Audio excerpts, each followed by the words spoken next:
the single thing that makes the biggest difference is avoidance, and putting distance between yourself and anything that releases EMF. And then secondly, as you say, shielding is a very useful tool that can help you where there's something that you just can't get rid of, because some stuff we can't get rid of. So a combination of those two, I think, is really important. And, you know, I'd like you to maybe, before I go on to how do we treat this, and because I was thinking about nutritional deficiencies, but I want to hold on to that for a second. Ringing in the ears. I know you've mentioned that is something that you find very, you've mentioned previously to me one of the studies that was done in Sweden. Do you want to just tell us about that? Which study do you think about? When you told me about tinnitus, that it was a common denominator in most people, I think, if I remember correctly. Yes, we did a very simple study, and we asked people, I mean, we basically gave them a white sheet of paper and a pen, and asked them to put down all the symptoms they experienced. And to make a very long story short, it turned out that for most symptoms, they didn't differ from the average Swede.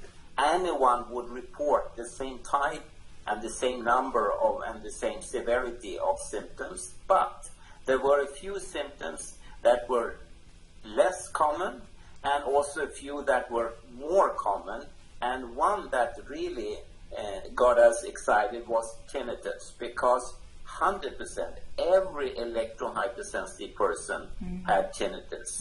And at that time in Sweden there was also a huge debate in public media, because the number of tinnitus patients in the hospital wards had increased quite dramatically, and there you had a possible culprit, maybe something to do with the electromagnetic fields and the gadgets around you. Yeah. So that's a very interesting one. In the previous house we stayed in, we had dirty electricity. And as a result, I always heard sounds. And it was always like this dull white noise, almost sounding like an underground fan. You know, and it just doesn't stop. So I couldn't sleep. I just hear this noise constantly. And it was very interesting. The moment we started switching the power off and the lights off at the DB box, at the circuit breaker for the bedroom, immediately it was gone. And I could sleep through the night. And then we figured out it was to do with the wiring and that it was dirty electricity. And what worries me is I think there's a lot of people out there that hear these strange noises, and I hear about people like that, and they don't again make the connection. No, exactly, and that's definitely also a risk factor for any form of hearing deficit or loss. So one should be very cautious about it, and also it's kind of ironic in a sense, because you know the electrohypersensitive person will actually vacuum clean his or her environment from such electromagnetic disturbances, as you call dirty electricity, and a lot more. And they will also avoid using various cell phones, wireless indoor phones, wireless smart meters, wireless baby alarms, laptops, Wi-Fi routers, etc. And therefore, maybe, and I coined this in a few papers, maybe it is like this, that you, being electrohypersensitive, you are actually the normal.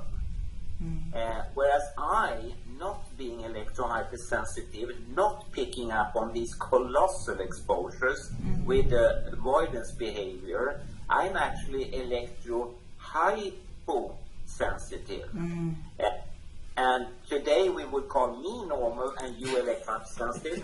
But maybe it's you that is normal, and if you were an animal picking up these and avoiding it, we would applaud you.